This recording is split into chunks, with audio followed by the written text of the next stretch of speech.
It was a big debate at City Hall. Councillors deciding the fates of commuters for decades to come. They have voted to support Premier Doug Ford's Ontario Line plan. And after a lengthy debate, there are still more questions than answers surrounding the massive project.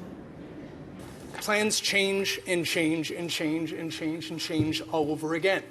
The city is officially starting from scratch, throwing away plans for their much-anticipated relief line and replacing it with the province's Ontario Line, a 15.5-kilometre transit system that will run between the Ontario Science Centre and the Exhibition Go. We have a real once-in-a-lifetime chance to start building transit now.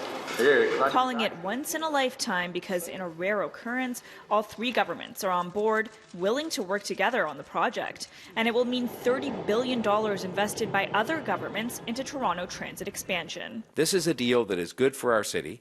The two crucial parts of the deal: the city has agreed $3.8 billion in federal transit funding meant for the relief line will be reallocated to the Ontario Line. In exchange, the province has agreed it will drop its proposal to take over Toronto's transit network. What the mayor and province are calling a win-win for both governments. The province is committed to working closely with the city on building this much-needed transit. And so in terms of all of the questions and issues around stations and so on, those are things that we'll be certainly addressing and working with the city on. It is literally the worst transit deal that has ever been put in front of this council. Strong action. But not everyone was thrilled about the decision, and not everyone has faith the province will follow through with its plans. You know what they did to the last plan we sent them? They tore it up. A heated debate with questions surrounding capacity, cost, and starting over. Are you frustrated that it kind of feels like the city's starting from scratch again? Yeah. I mean, every government, whether it be a mayor or a premier, seems to have a new plan for transit.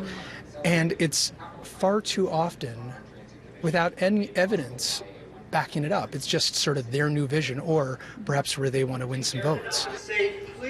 And what some were calling an unrealistic deadline. Don't you think that's very optimistic, considering they still haven't revealed the secret technology they're going to use?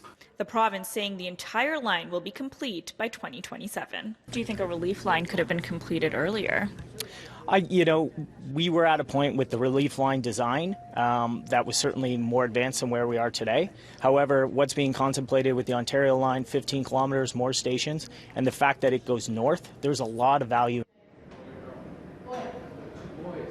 And the motion passed almost unanimously, 22 votes for and only 3 against.